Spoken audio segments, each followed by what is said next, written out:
Hey guys, what's up? Welcome back to the channel. If you are new here, hi, I'm Aditi, and it is so nice to meet you. As you have already read the title, you probably know what this video is going to be about. Yes, it is correct. It is going to be like how to prepare for SST board exam in the last 2 months. So here's the proof. I got 98 out of 100 in my class 10 board exams, and here's what I did, so you can do it too. And I'm not really gatekeeping it from you, so please ignore the background voice if any coming. And without any further delay, let's get right into the video because मुझे अपने class 10 basis का time बिल्कुल waste नहीं करना है. So yeah, let's get right into the video. So this video is not scripted and I don't know what I'll speak, and it's just on the moment. So yeah, I'm just telling you my raw experience of what I did in the last 2 months, and it can be like I will be slow or maybe अगर मैं कहीं पे रुक जाऊँ, so don't mind, okay. So let's start from history and let me tell you कि ये like अभी 2 महीने बचे हैं, तो तुम्हें पहले पूरे महीने में तुम्हारा सिलेबस करना है एंड उसके अगले महीने में जो नेक्स्ट मंथ होगा उसमें तुम्हें क्वेश्चन प्रैक्टिस करनी है. तो जो फर्स्ट मंथ में हिस्ट्री में तुम्हें क्या करना है, हिस्ट्री में जो भी तुम्हारे इंपॉर्टेंट चैप्टर्स है, लाइक हमारे टाइम पे वीटेज जो थी नेशनलिज्म, इंडिया वाला और French revolution and print culture, वो 3 मेन चैप्टर्स थे. So you have to prepare for that. And उसके लिए तुम कैसे कर सकते हो, लाइक जो फर्स्ट और सेकेंड चैप्टर है उसमें तुम स्टोरी फॉर्मेट वाला कर सकते हो, लाइक कि ये वॉर हुआ, उसके बाद ये कॉन्सिक्वेंसेस थे, ये कॉज थे, ये इफेक्ट थे, फिर इसने रिवॉल्यूशन चालू कर दिया, फिर इसने ये किया, इसने वो किया. तो ऐसे तुम स्टोरी के फॉर्म में करोगे, so it might be better for you because that is the really easiest method to learn the chapter in like whole 15 minutes. और अगर तुम्हें ऐसे लर्न नहीं हो रहा है तो तुम क्या कर सकते हो, तुम किसी को भी अपने साथ बैठा सकते हो, अपनी मम्मी, अपने पापा, दोस्त, क्लासमेट, वॉट जो भी है, किसी को भी बैठाओ एंड उसको तुम ये चैप्टर, ऐसे जैसे तुम्हारा ये चैप्टर है तो तुम रीड करके उसे समझाओ ताकि तुम्हें वो अच्छे से लर्न हो जाए एंड तुम्हें लगेगा तुम्हें वो लर्न हुआ है, बट ट्रस्ट मी वो तुम्हें लर्न हो चुका होगा तब तक. एंड फॉर दैट अगर तुम्हारे पास कोई नहीं है किसी को बताने के लिए, किसी को समझाने के लिए, so you can use your plushie toys and whatever. Yeah I am not kidding, right. So yeah you can do that. इससे तुम्हारा हिस्ट्री पूरा अच्छे से हो जाएगा. And you can also make mind maps because that is really helpful, क्योंकि जो तुम्हारे स्टार्टिंग के 15 डेज है उसमें तुम्हें अच्छे से चैप्टर्स ही करना है. And I tell you guys कि तुम एन करो बिकॉज एन से ही सारे क्वेश्चन आते हैं. तुम ज़्यादा बुक्स के पीछे मत भागना, ठीक है. हिस्ट्री में मैंने भी यही किया था, मैंने पूरी एन एकदम मेरे दिमाग में से रट ली थी. You will not believe me, but मुझे पूरी एन अच्छे से याद थी. That's why. Now moving forward to economics. मैं हिस्ट्री के बाद इकोनॉमिक्स की इसलिए बात कर रही हूँ क्योंकि तुम एक दिन में 2 सब्जेक्ट लेके बैठना, like 2 section of SST, like history के साथ अगर इक्वली है, सिविक्स के साथ भी इक्वली है, और ज्योग्राफी को तुम अलग से कर सकते हो. मतलब तुम्हारे बाकी भी सब्जेक्ट है, मैथ्स, इंग्लिश, हिंदी, और भी बहुत सारे. तो इसलिए एक ईजी और एक हार्ड लेना ताकि वो बैलेंस हो जाए और ज़्यादा तुम भूलो भी ना और तुम्हारे माइंड में you will not get messy. So yeah economics में काफ़ी चैप्टर्स बहुत ज़्यादा इजी है. मुझे इकोनॉमिक्स बहुत ज़्यादा इजी लगती थी स्टार्टिंग से ही. उसमें बस तुम्हें बेसिक टर्मिनोलॉजीज पता होनी चाहिए, जैसे ये क्रेडिट कार्ड का मतलब ये होता है, इसका मतलब ये होता है, तो तुम्हें वो आराम से हो जाएगा. और तुम्हें उसमें केस स्टडीज़ और वैसे क्वेश्चन ज़्यादा आते हैं जिसमें लॉजिक लगाना होता है, वो रट नहीं सकते. So yeah you have to do that. Money and credit वाले चैप्टर्स बहुत ईजी होते हैं, उसमें मेनली केस स्टडीज़ वाले क्वेश्चन ही आते हैं और वो ट्रिकी होते हैं थोड़े से. So you better not like focus और एन के जो एग्जाम्पल्स होते हैं, जो क्वेश्चन स्टडीज उसमें चैप्टर के बीच में ही दी होती है. I put a picture here so that you will get the reference कि मैं किस चीज़ की बात कर रही हूँ. सो तुम्हारा इकोनॉमिक्स पूरा 15 डेज में ऐसे हो जाएगा. It's very easy, trust me. Now let's move forward to geography. So geography is really, I find it way too boring. geography and civics वो दोनों मुझे बहुत ज़्यादा बोरिंग लगते थे.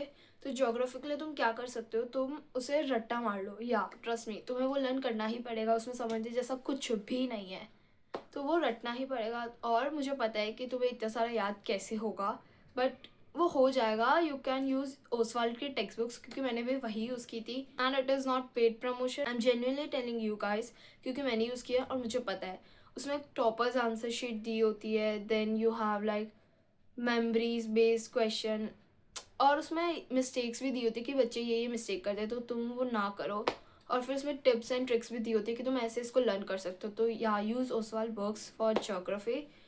और तुम खुद के भी निमोनिक्स बना सकते हो if you are that much creative. And yeah geography में I will say you will get help from mind maps and flow charts. Like तुम ऐसे याद कर सकते हो कि ठीक है ये प्लेस है इसमें ये लाइक जैसे मिनरल्स एंड एग्रीकल्चर वाले जो चैप्टर्स है उसमें मिनरल और आयरन की यहाँ फाउंड होती है. लाइक छोटा Nagpur plateau and what ever that is. I don't remember उतना क्योंकि मेरे को ऑलरेडी अब मैं 12th में हूँ, मैं 10th में दी थी. तो यू कैन इमेजिन दैट. सो या ज्योग्राफी के लिए तुम्हें रटना ही पड़ेगा तो तुम अच्छे से करो. एंड जो हार्ड चैप्टर्स है उसको एक दिन में पूरा मत करो. मत करो पूरा. एक टॉपिक भी करोगे तो भी तुम्हारा आराम से अच्छे से हो जाएगा क्योंकि उसमें ज़्यादातर जो लास्ट 3 चैप्टर्स है वो ज़्यादा इंपॉर्टेंट है और फर्स्ट सेकंड चैप्टर फिर भी थोड़े इजी है. Okay, now let's talk about civics. ठीक है, सिविक्स भी मुझे बहुत ज़्यादा बोर मारता था बट सिविक्स हो जाता था क्योंकि सबसे ज़्यादा वेटेज पावर शेयरिंग की थी. And power sharing is very easy chapter. कुछ भी नहीं है उसमें, बस तुम्हें उसमें जो टेक्स्ट बुक में दिया है वही करना है, उतना ही करना है एंड तुम्हें आराम से तुम्हारा पूरा हो जाएगा. Power sharing is really easy. And मैं बोलूँगी तुम नोट्स में मत फोकस करना. Notes are like not that helpful अगर तुम अभी बनाने बैठ रहे हो क्योंकि अभी बहुत ज़्यादा लेट हो गया है. फोकस ऑन शॉर्ट नोट्स या may be that can be helpful exam से एक दिन पहले पढ़ने में. बट आई वुड से read NCERT because that is really important. Like MCQs वगैरह भी उसमें से आते हैं. एंड बाकी जो चैप्टर्स है लाइक सिविक्स में आउटकम्स और डेमोक्रेसी वो भी लर्न करने जैसे है तो वो भी तुम्हारे आराम से हो जाएगा अगर तुम अच्छे से बैठोगे पढ़ने एंड बी फोकस राइट. और जो जेंडर कास्ट रिलीजन वाला चैप्टर है आई वुड से कि मुझे उसमें थोड़ा टाइम लगा था करने में क्योंकि कास्ट को समझना फिर रिलीजन और वो सब, पर वो भी याद हो जाएगा अगर तुम अच्छे से करोगे. तो उसमें तुम NCERT से ज़्यादा जो यूट्यूब पे समझना लाइक वन शॉट देखना समझ लेना क्योंकि ऐसे रीड करने पे तुम्हें कुछ टॉपिक नहीं समझ में आएगा maybe. And yeah this is for like सारे section. Now coming to map section. Map is really easy. तुम्हें क्या करना है, हिस्ट्री के मैप तुम्हें याद हो जाएंगे. लाइक ज़्यादा कुछ प्लेसेस नहीं है उसमें. कलकत्ता, नागपुर, फिर like Madras, then we have Dandi, Ahmedabad, something like that. History के मैप तो फिर भी तुम्हें याद हो जाएंगे. ज्योग्राफी के मैप्स के लिए तुम क्या करो, तुम सारे मैप पहले तो कर लो. उसके बाद तुम उसे एक जगह पे या तो स्टिक कर दो वॉल पे, नहीं तो अपनी आंखों के सामने देखना. अपनी आंखों के सामने रखना ताकि तुम्हें वो जब भी तुम उठो सुबह शाम उसे देखते रहो बस. लाइक अगर तुम ब्रश कर रहे हो तो तुम उधर खड़े होके बस इसे एक बार देख लो so that you will really remember it at the back of your mind. तुम्हें वो याद रहेगा ही. So yeah, that is for like essays. And now let's talk about other half. Other half मतलब अगर तुमने ये syllabus पूरा January 15 तक complete कर लिया तो तुम्हें उसके आगे क्या करना है, तुम्हारी एग्ज़ाम डेट जब भी है तब तक you have to do questions. Question practice is really important and many of you skip that part, इसलिए तुम्हारे अच्छे मार्क्स नहीं आते सिस्टम में. But I would say practice questions as much as possible. लाइक अगर तुमने पूरी NCERT लर्न कर लिया है, if you are that bright student, तो तुम्हें फिर भी क्वेश्चन प्रैक्टिस करने की उतनी ज़रूरत ना पड़े.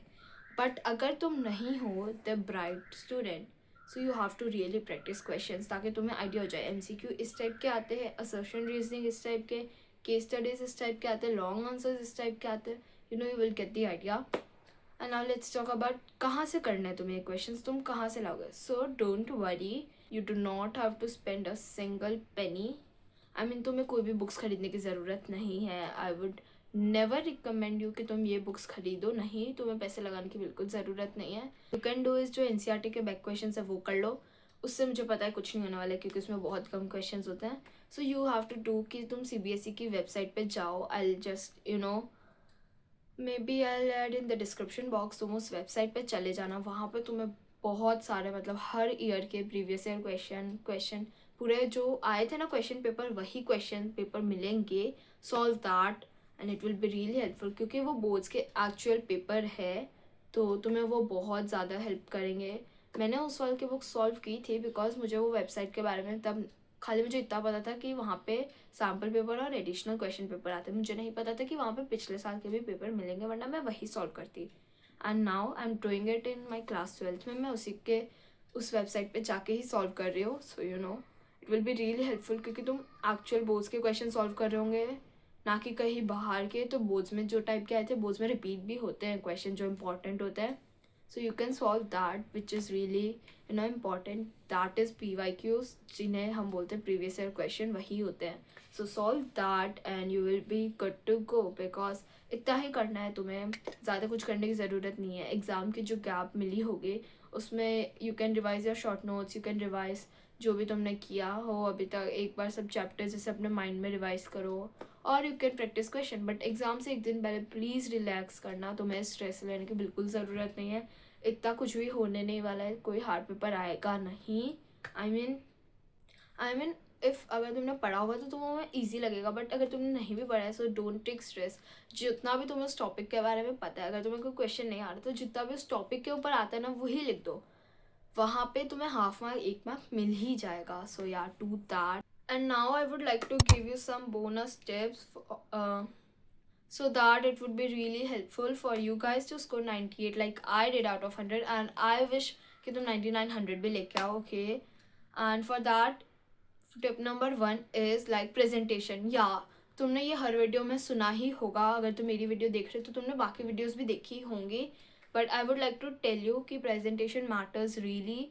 मतलब ऐसा नहीं कि तुम्हें बहुत धीरे धीरे पेपर लिखना है, बहुत सुंदर लिखना है, नहीं. तुम एक काम कर सकते हो, अगर तुम्हें हैंड राइटिंग भी गंदी है भी तो तुम दो फिंगर्स की स्पेस छोड़ देना बीच में हर लेटर के, तो तुम्हारी प्रेजेंटेशन अपना मतलब तुम्हारा वे ऑफ प्रेजेंटेशन अच्छा दिखेगा अपने आप. And what you could do like memorise keywords, जो भी इंपॉर्टेंट कीवर्ड्स है, अगर तुम्हारे आंसर्स में भी है तो उसे अंडरलाइन कर दो. और हाँ, तुम लर्न कर लेना कीवर्ड्स जो इंपॉर्टेंट टॉपिक्स में होते हैं, कि ये वर्ड लिखोगे तो एग्जामिनर तुम्हें मार्क्स दे ही देगा देखते ही. And underline that, because examiner के पास इतना टाइम नहीं होता है कि वो तुम्हारे आंसर को एक एक घंटा चेक करे. उसके पास बहुत सारी शीट्स होती है सप्लीमेंट्री चेक करने के लिए. Okay guys, so that's it for the video. I hope मैंने कुछ छोड़ा नहीं हो या मेरे से कुछ छूटा नहीं हो, मैंने सब भूल जाओ क्योंकि स्क्रिप्टेड नहीं था जैसे तुम्हें पता है. And I hope you guys subscribe to my channel. अगर तुम्हें ऐसी वीडियोस चाहिए, मेरे स्टडी ब्लॉग्स देखने हैं, तो make sure to subscribe to my channel. And yeah, that's it for this video. I'll meet you guys in my next vlog. Till then, take care. Bye.